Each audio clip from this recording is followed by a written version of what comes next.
So we're doing chapter 4 of Banner Saga. I went slightly in and then quit out the last save, and it didn't quite save, so we're going back just a touch, but not a big deal. We're going back to Rook's group after a very long chapter with our Varl team, where we, I think, did really well in a lot of wars. I'm pleased with my gameplay, and some major events happened at the end. We went to where the dredge appeared to be coming from, and we met Avind, a mender who had clearly tried to save the life of a woman and didn't, and is distraught by it. And we already saw this, but we'll run it again. What did I tell you, Rook? The man has a crazed look about him. He stands, axe pointed in your direction, on the other side of a dozen men. Eccles, you son of a bitch. Remember what I said. Think carefully about what you want. This is what you get. He walks away, leaving you to deal with his thugs. And we will now fight them. Alette still doesn't want to fight humans. Our party is so low level, but this is going to be our primary party for most of the rest of the game. I guess we want Eagle early. This looks reasonable. Yeah. Let's level up. Okay, so let's give some information, some reasoning for things I do and don't do. One of the reasons I often save Renown is because if you don't level characters up, they automatically get promoted to level 3 in the second game. And so, if you're trying to just save on stuff like, you know, you're technically optimized basically by not spending any renown, because if you could beat the game with all level 1s, you get everyone to level 3 for free, and you have tons of renown.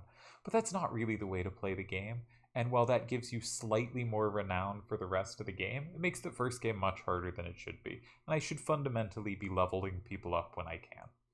And so I'm going to try to play the game in a way I'm happier with from now on, rather than trying to make some kind of minimizations, maximizations here, there, everywhere, you know. We're going to make some good decisions, we're going to make some bad decisions, we're going to level up our characters.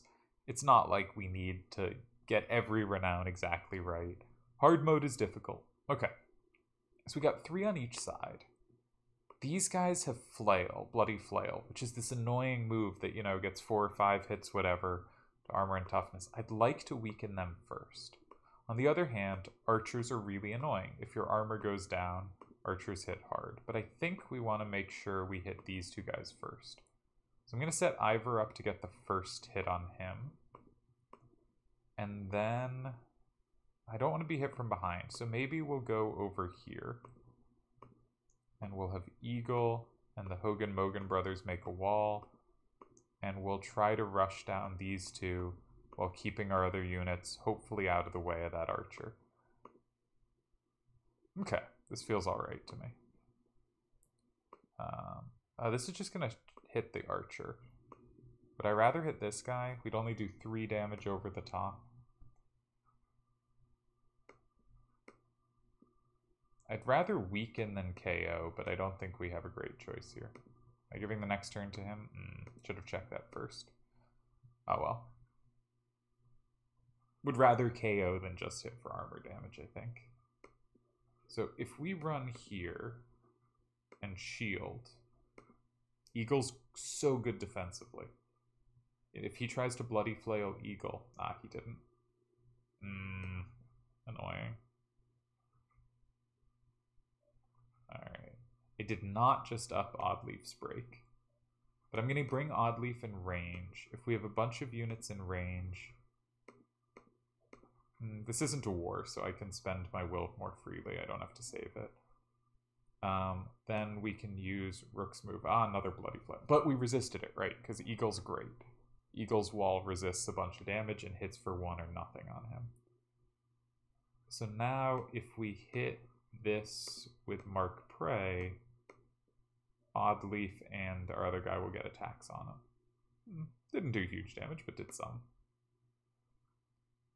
I don't really mind if Hogun and Mogun go down. Them having lower stats isn't the end of the world. I think I really want to weaken the enemies near us. So we're going to Bloody Flail back at him. It's such a useful, you know, hitting for like 3 damage to both stats is pretty valuable. And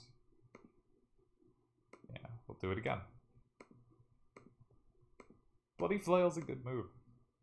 It's not an amazing move, but right. I'm low on power, I couldn't do much, and I hit them for 4 strength damage and 1 armor. Like, that's net pretty good. And we can get a hit on this guy with Ivor. We're definitely going to go for strength here, because while it doesn't stop him from being a threat, because they have this annoying Bloody Flail move, it does something. He has next turn. I guess I'll protect Rook and Oddly. I'm just going to move here and shield. I want to make them have a little more defense in case he runs over and goes for them. Alright, he went for one of Hogun and Mogun. Not a worry. And she does bad damage to the 10-5. Alright, I'm going to move up 1 and set a trap that hopefully that guy walks into. Hopefully we can waste their other strong unit's turn as he charges us. Now, if he uses a weird path to get to us, but the closest unit to him is straight from him. Alright, 7-1 is not ideal. We're gonna... Wait, which unit's mine? Oh, I'm Rook. Okay.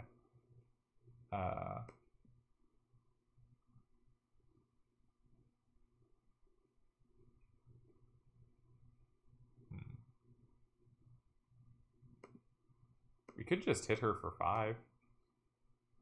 That seems quite useful. And it's so good to have enemy units far away. Right, I'm going to move him here just to try to induce their Bloody Flail user to go over my trap.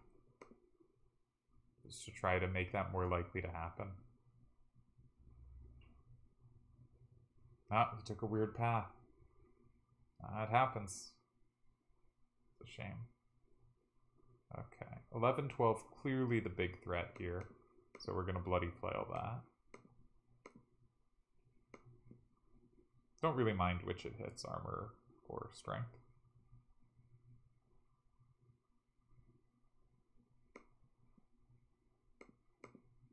I'm happy to give Ivor kills.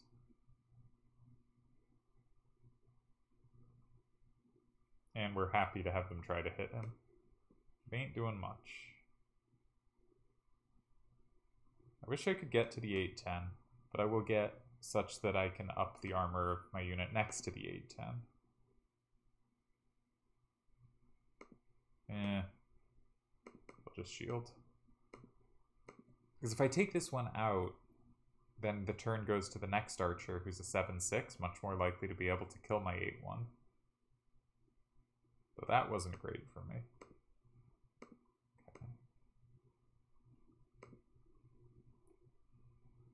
But I guess whichever of Hogun and Mogun is going to go down here, the archer will likely shoot him. No! They went for Eagle, who's so good defensively, as is well established. Alright.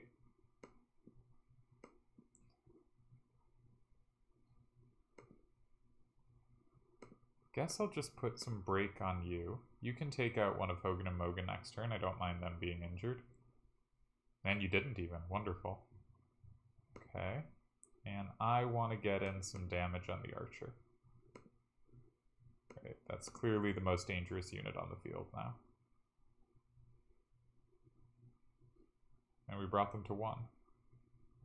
That's nice. Okay, I guess you're clearly the next most dangerous unit. So we should Bloody Flail you. Someone's got to go down here for me, but weirdly no one has yet. Rook's pretty low. Yeah.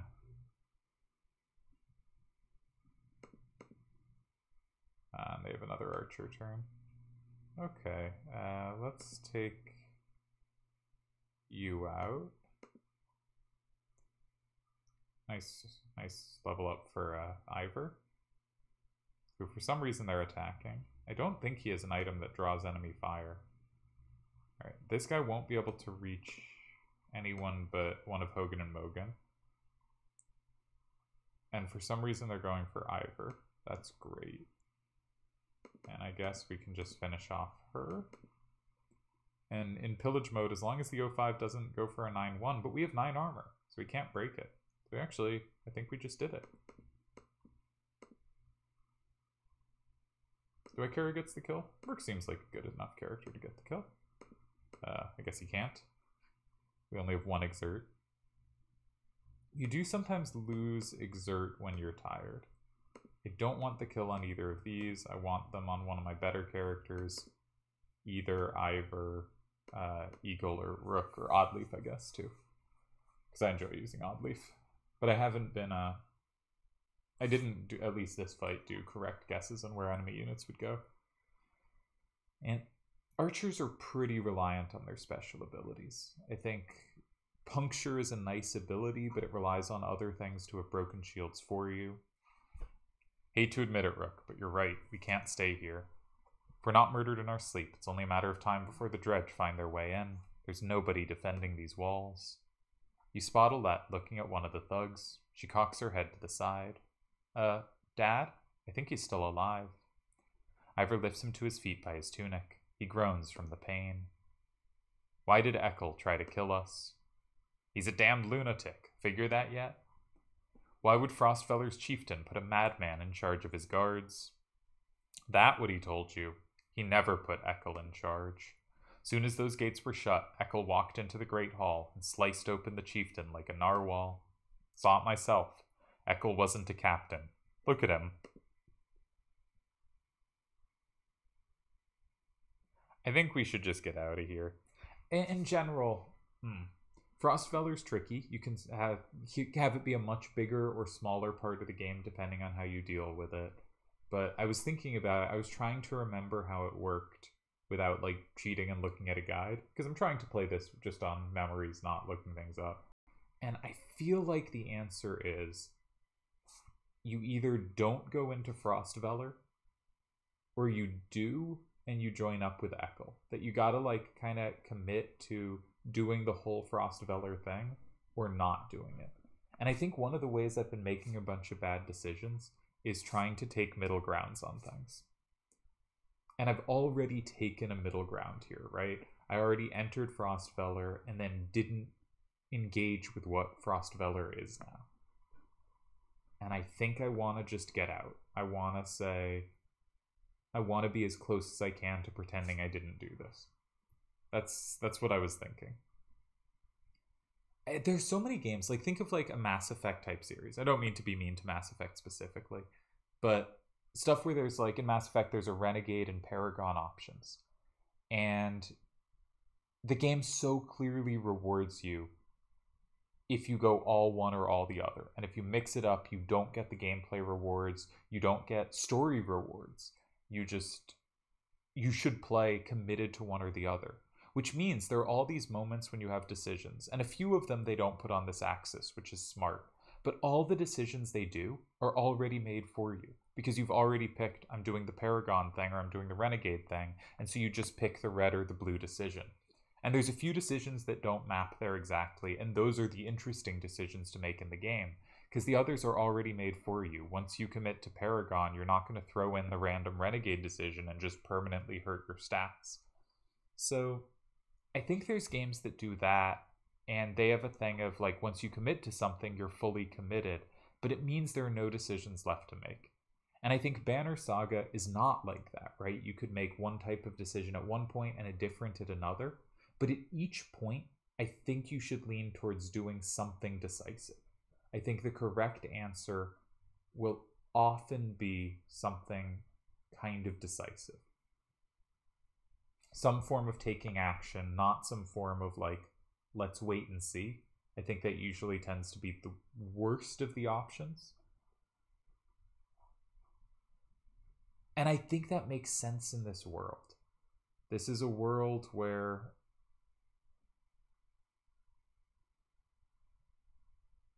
there's an Orson Scott Card, some novels of his. Okay, he's a bad person, whatever.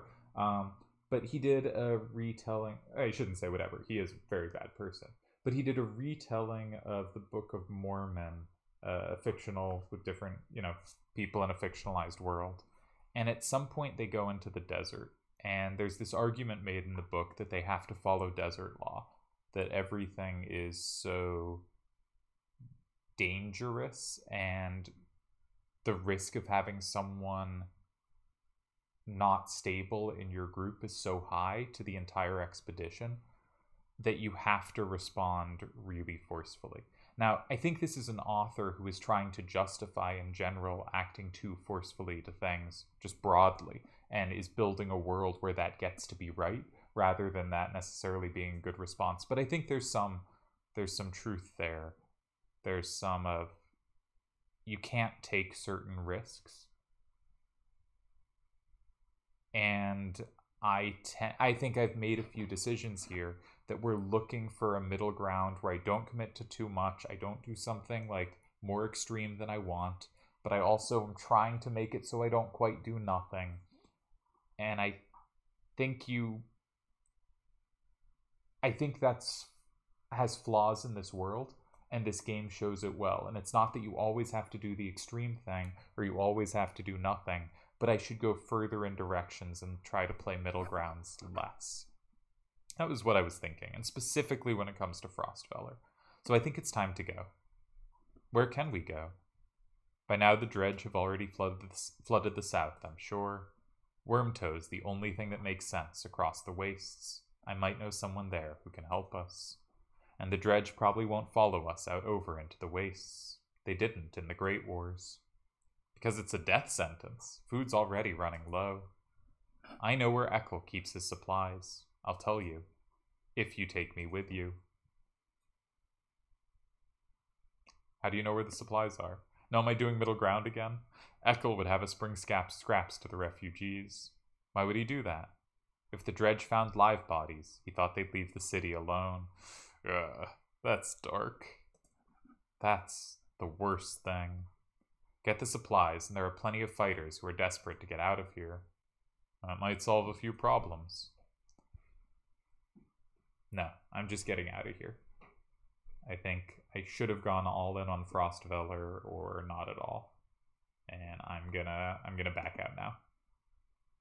Ivor punches him in the face. He crumbles. Alright, we get to Wormtoe. We find Varl who won't try to kill us. We find safety. Gather everybody up, and we'll make a break for it. Was this terrible decision making? Hard to say. It's a tricky world. Let's see what they got at the market. +2 will. I think we've already looked at this. That's not good. +1 will. This is good. Strength resist is real good. Let's look at our heroes. It's level 5, which will take us a little while to get to because we're lower level here. But we can upgrade Ivor. Let's do that.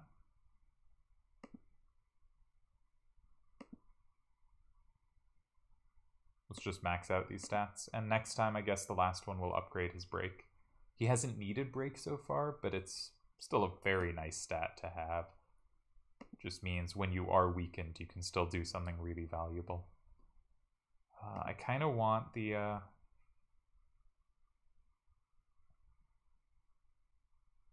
If we think about, like, if you put it on Eagle, he just becomes such a good wall, right?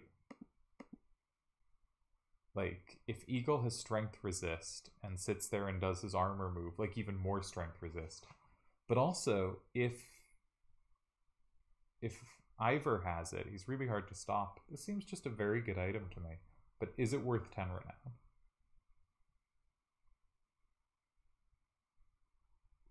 I've been complaining I haven't gotten great items in the stores. This is finally an item I think is really good.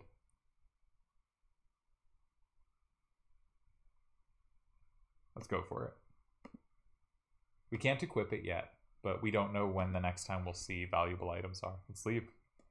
Outside the walls, things are a mess. Dredge are everywhere. Fortunately, they're going around the hill on which frostvellr sits, heading south, and show little interest in following you as you cross into the wastes. You're finally free of frostvellr, but find yourself facing new problems. You hope that whoever Ivor knows at Wormtoe is willing to help.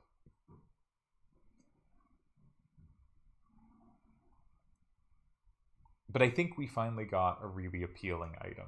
We only have 9 days of supplies. Getting more supplies through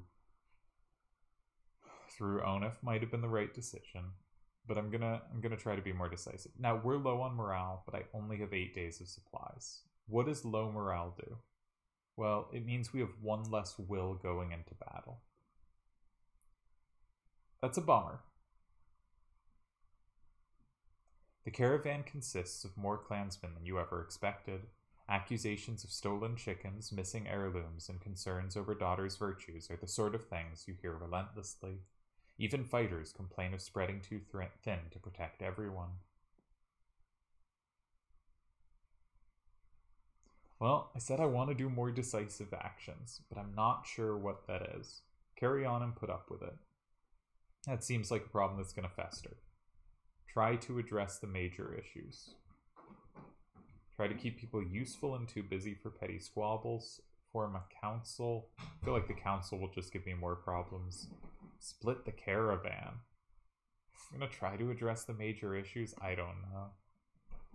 Animals are now split evenly amongst the caravan, you say, and everyone will maintain closer quarters to minimize the efforts of our fighters.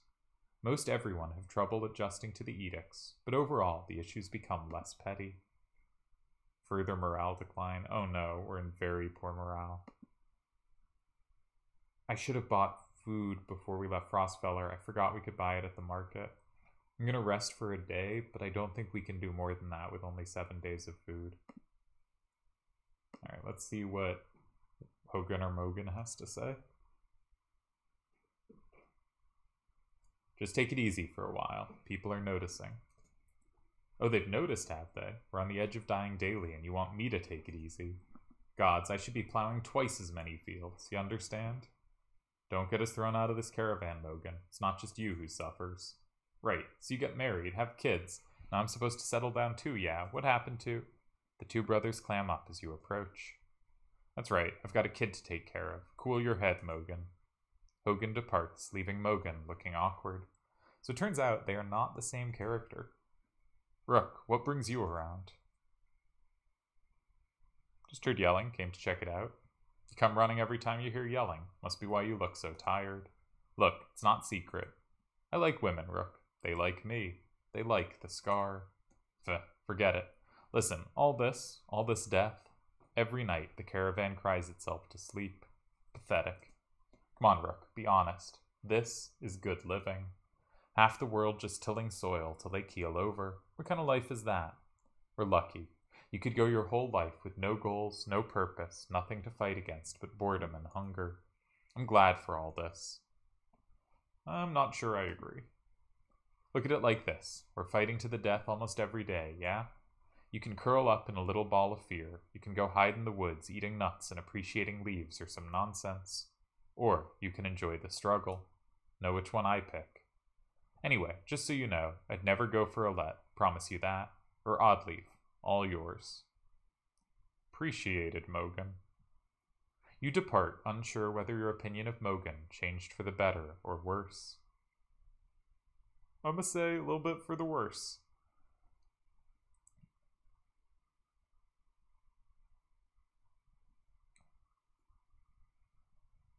We can't rest more. We have 6 days of supplies. What are we gonna do? I should have bought more supplies at frostvellr before we left. There was market right there. It's probably gonna be a while. Our morale's gonna drop to terrible again. I don't think we have a way out. Morale declined, yeah. We need an event that ups morale. Something random to happen here, but... Take some battles. I like battles. Godstone. 5 days of supplies. We need something to go right at Wormtoe. Or Wormtoe, however you want to pronounce it.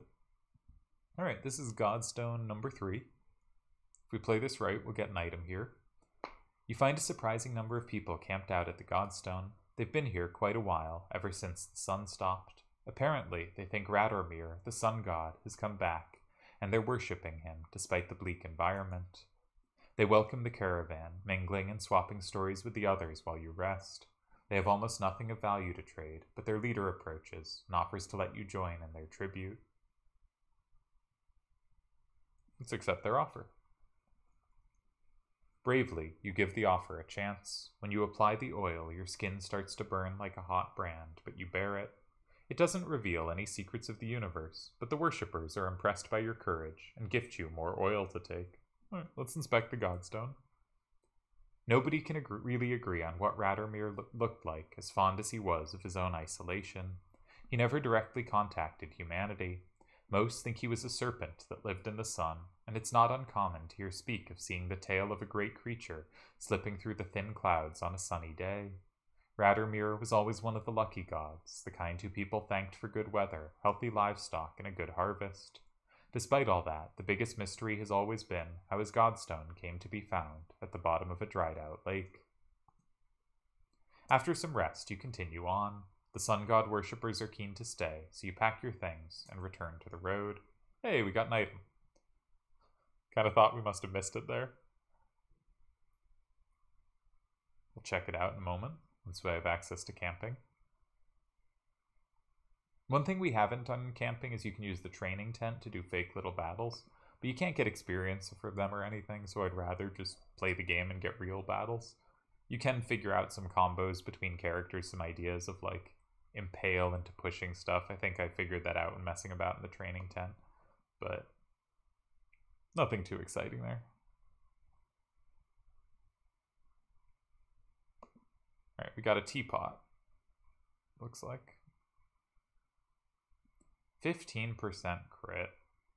This is not what I'm about. Crit is double damage on strength damage if you get the crit. Alright, obviously Eagle's just going to be a huge armor tank. And I guess we'll give him this, but like, just because we may as well have it on someone. But like, actually, no, I don't even want it. Here's why. Here's why.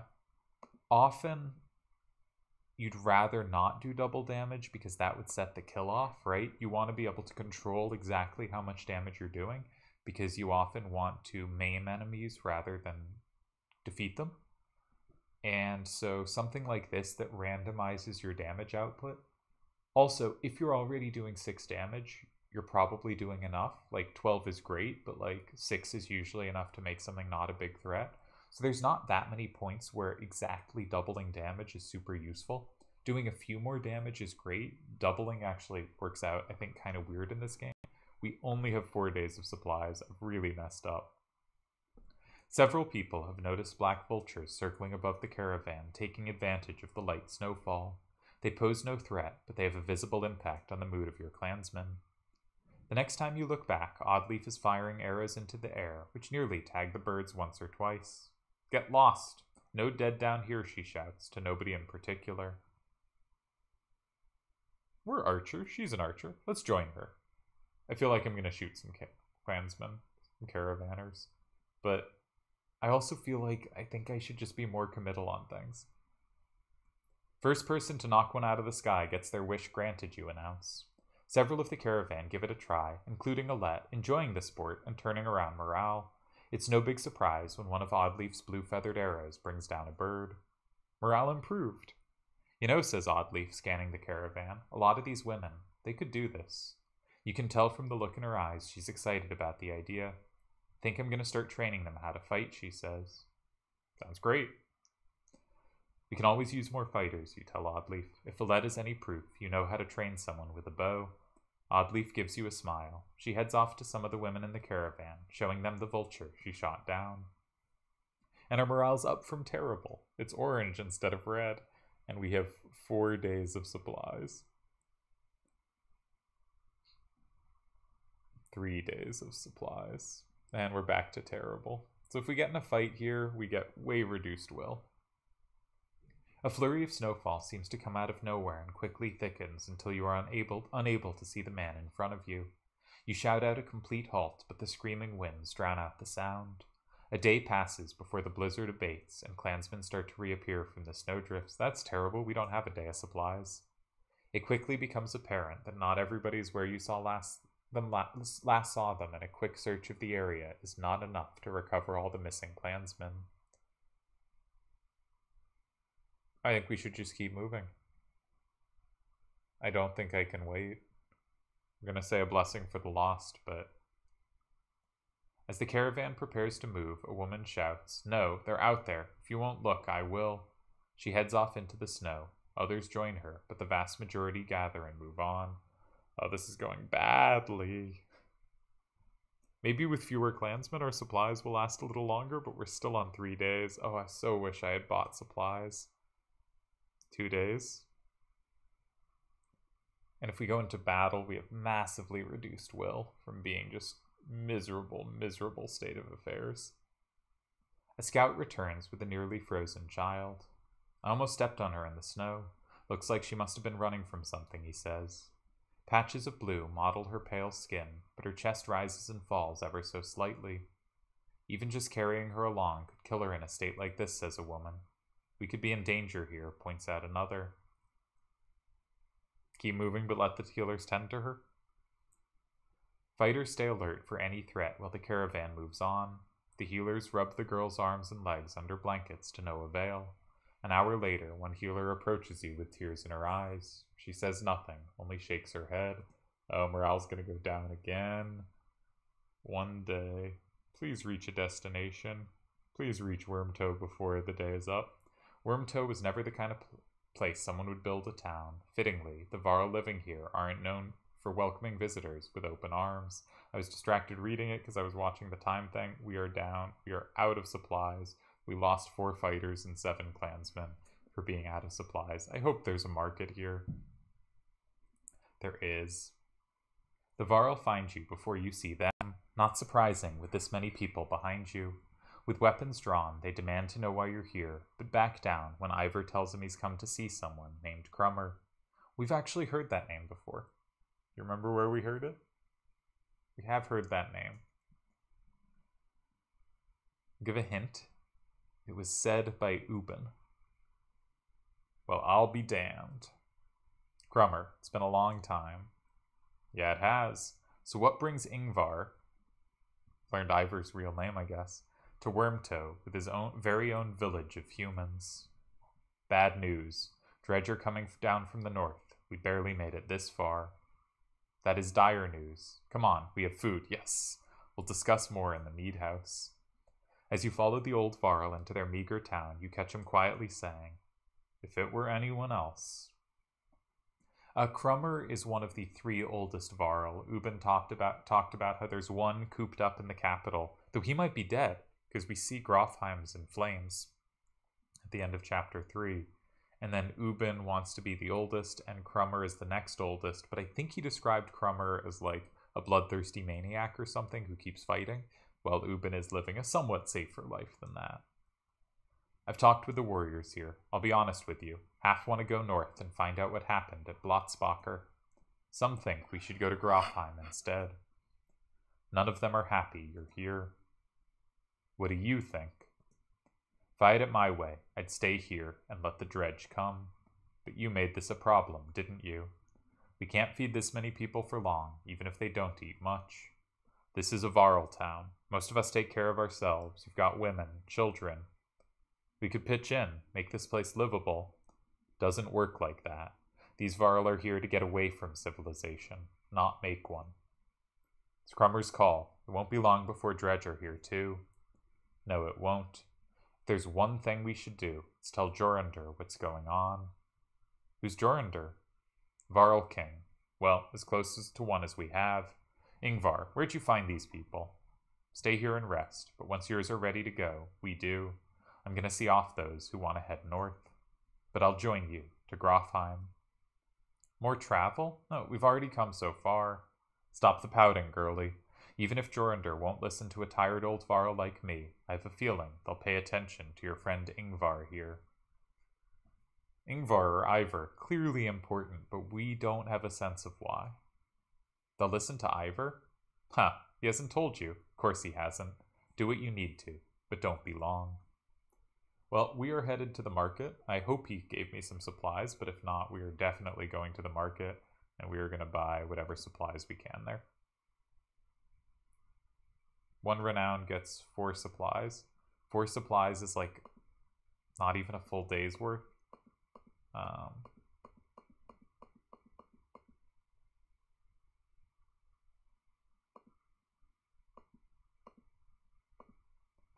I don't like being low on supplies.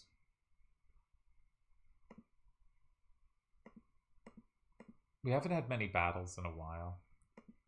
Let's just assume we will get renown from battles, and we'll just buy this place out of supplies. 13 days worth. Can't buy any of the items. Let's see if they were good, though. 10% dodge strength, don't care. 2 armor per rest. How often are we resting? We've seen Mogger use something like that effectively. +2 armor is pleasant, but I'm not going to spend on it. Plus will per rest, no. +2 strength is pleasant, but I'm not going to spend at it. Should have checked those first, but okay. Probably wasn't the best place. Frostvellr might have had a better exchange rate on supplies, but I don't think I'm going to rest yet. We don't have any injuries to heal. It doesn't feel quite worth it just for morale. We haven't seen how much morale hurts us fighting yet. Low morale. Krumr, can you spare a moment? Mostly no, but I'll try. I never had a moment to thank you for your hospitality. Consider it done, then. How'd you get all these Varl to follow you? Respect, young one. After the Second Great War, wasn't much for me left to do, so I started training other Varl to fight. Got tired of that, made a place in Wormtoe. They still come calling, even with no wars to speak of. Seems like that might be changing, though, don't it? So who is Ingvar? Not surprised he never told you. I'm just surprised he can stand being around anyone at all. Your friend was one of us long ago. I mean, the dredge-bashing type. He was called Ingvar then. And if you want to know why he changed his name, best ask him yourself. I'm too old to peddle in gossip. I'll bet you have some incredible stories. I might. Or it could be the most boring Varl you ever met. Depends on how much you like killing dredge. He has one type of story. Ask me again someday. Might tell you about the time we filled the dead yaks with whale teeth. And why. Any wisdom on fighting dredge? Depends how much you know. They're all armor. Tap them hard enough, though, and it'll shatter. Line up a whole row of slag, and they'll explode on each other all the way down. You get in a big brawl, half your time is spent setting them up for it. And if you see one bang his axe like a tuning fork, try to kill him quick. Sometimes the slag he's calling won't even show up. Though I tend to like to let them call an extra slag, because then we get an extra kill, which is an extra point of renown. Best leave you to your business. I suppose you should. Take care, friend of Ingvar. Alright, so we've met Krumr. I guess it's time to leave. We have supplies, we could rest. I don't want to.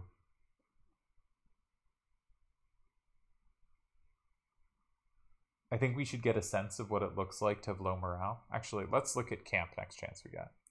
Grofheim's quite a few days out, says Krumr, but nothing's worse than crossing the wastes, I imagine. If there's anywhere you might be safe from dredge, it's there. You steel yourself for another long march, and half the town of Wormtoe joins you. Alright, they brought supplies with them, so we have 16 days of supplies. So we might be able to afford resting a day or two if we want, but I'd like to see what a battle looks like.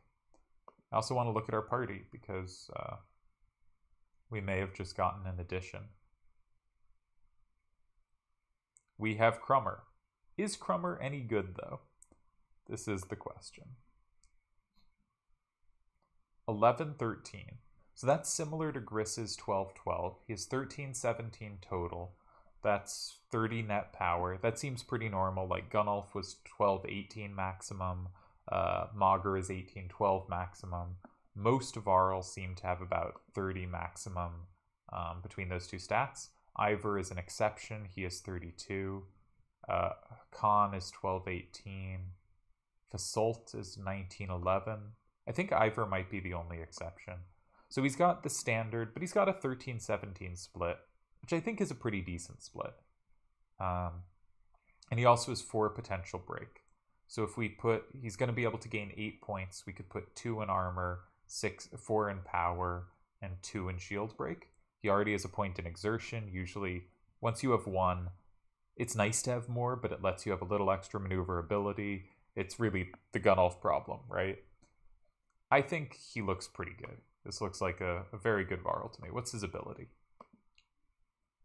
He's got the heavy impact stuff that does bonus damage to enemies next to them, and Forge Ahead, which he can put other units up next in the turn order. And this can be really valuable because let's say Ivor is our best unit. We could just give so many turns to Ivor if he's just doing more than other characters are doing. So I think Krumr is actually a really nice unit. And which is better of Hogun Mogun? Probably the one with the more shield. So let's sub out Mogun. And let's move Krumr into the team.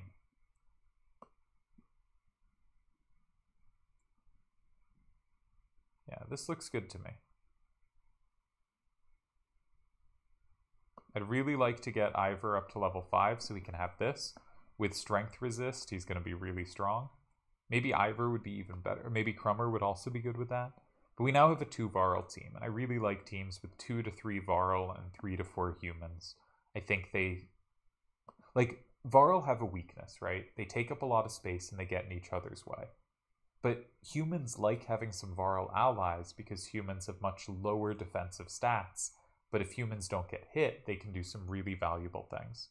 And so Varl taking up space is a strength and a weakness, and I think the game works nicely there.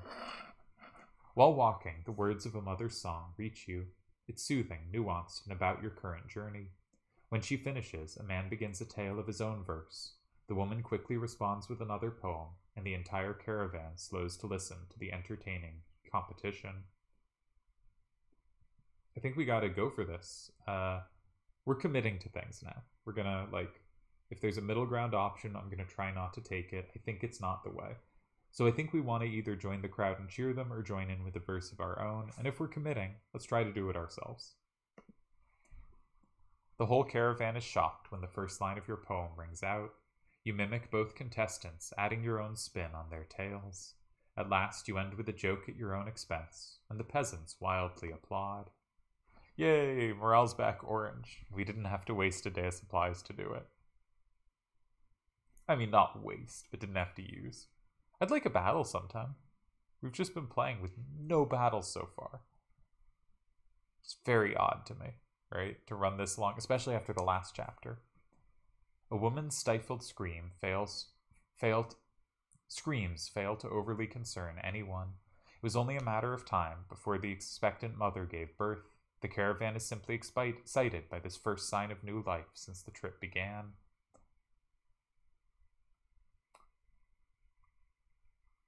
I'd love to up the morale. This seems like a nice way to spend a day, right? Be good to rest and get the morale, but hopefully I'll get a bigger morale boost for doing it around an event like this. Both extra rations and a rest of day seem to me like they cost supplies, so let's do the one that's really doing it. When the baby's cries replace the mother's, the entire caravan cheers. You raise your drink to the family, saying, "Tomorrow we rest and feast to strength and long life." Again, everyone cheers, glad to forget their worries for some small time.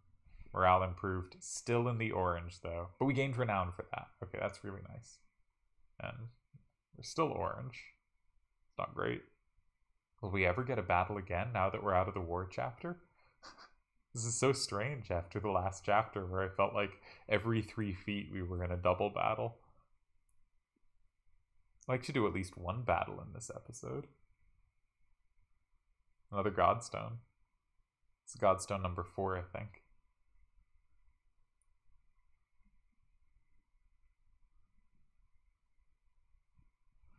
So the last chapters will have more explicit plot. I'd forgotten quite how the game was divided between plot and just kind of making decisions leading a caravan. We're very much Oregon Trail vibes, right? Yeah. The Godstone of Marek looms into view. Upon it carved a great ocean beast. Jagged stones jut out of the snow like shark fins. It's hard to imagine the Nordfelling wastes being filled with water at one time, but the Godstone stands as a reminder of the vast lake it used to look across. A blessing, shouts one of the men in your caravan, holding up what looks like a silver coin. It's a fish scale, he says, pointing out the rainbow pattern that shows in the sunlight. Soon, a curious child has found another hiding in the snow, and then a third is discovered. Morale improved. Nice. Perhaps they'll bring us luck you over here, and before long, the caravan has become obsessed with gathering the shining scales.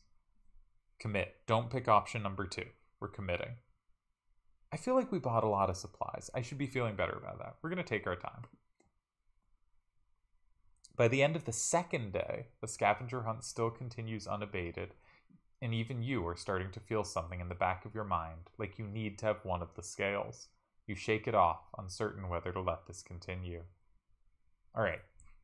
Clearly, we should get the caravan out of here.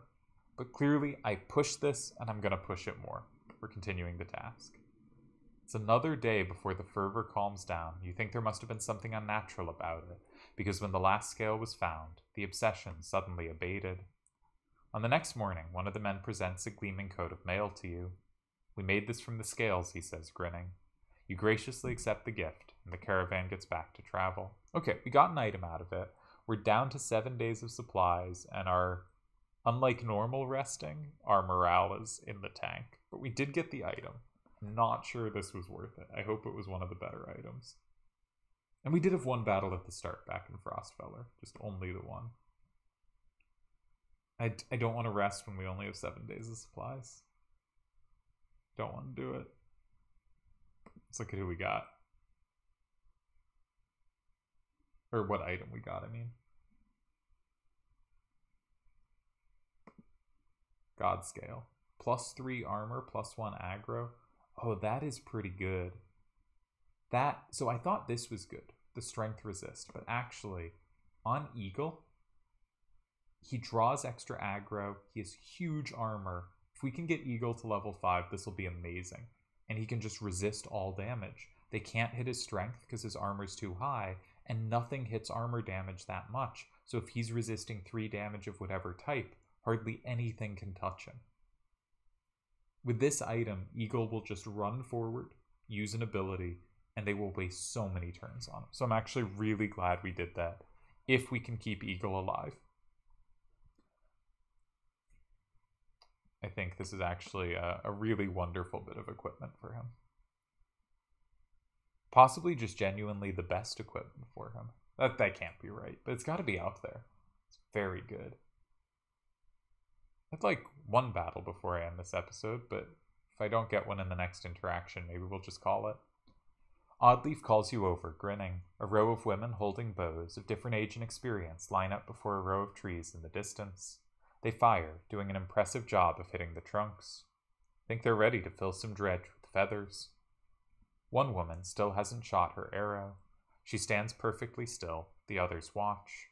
Just as the winds shift, she lets go, and her arrow flies not into one of the trees, but a snow rabbit that had scurried out from underneath. Dinner, she says, smiling. A group of men from the caravan approach. Listen here, says one. Practice all you want. My wife isn't fighting dredge. The other men agree in chorus. We don't want to see a battlefield full of dead wives and daughters. We're going to encourage her to train even more archers. To be honest, says Oddleaf, this was already harder than I expected. I don't know how many more would really take to it, but the more people who can hold their own, the better. The men continue to complain. The women return to camp, not just as clansmen, but as fighters. So we lose 25 clansmen, gain 25 fighters. Morale improved. Nice. Morale declined because a day passed and we haven't rested.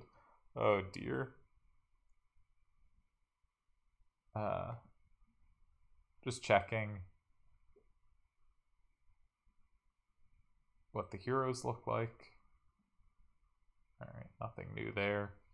I know that the woman who shot the rabbit can join your party, so I was seeing if she already had. I think she actually... I think there's some dispute over how valuable she is. I think she's the archer who technically has the best stats, but I don't like her ability. No encouragement or tales of glory will lift the spirits of the caravan. In the north we have times like this, says one of the Varl. The others grin, raising tankards and horns of mead. Scowl, they shout, and make short work of their drinks, explaining that each person takes a drink when someone tells a story that is more miserable than the last. Others join them for the second round, and mead is passed your way. We're committing. Taking the mead, you shout, Scowl! The crowd cheers and laughter echoes through the camp for hours as each person comes up with increasingly more absurd stories of woe.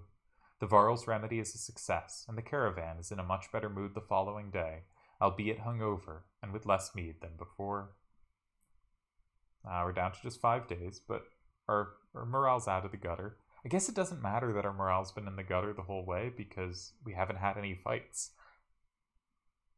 Down to 4 days. You hear a whistle on the wind and spot a long line of Varl far up ahead, heading towards you. Behind them is a swarm of dredge and a trail of bodies leading off into the distance. Get down there, barks Krumr. Alright, I think we should probably just stop here and we'll get to start on a battle next time. So, yeah, not much combat this time, but a whole bunch of managing our party, which is not doing well on the supply front.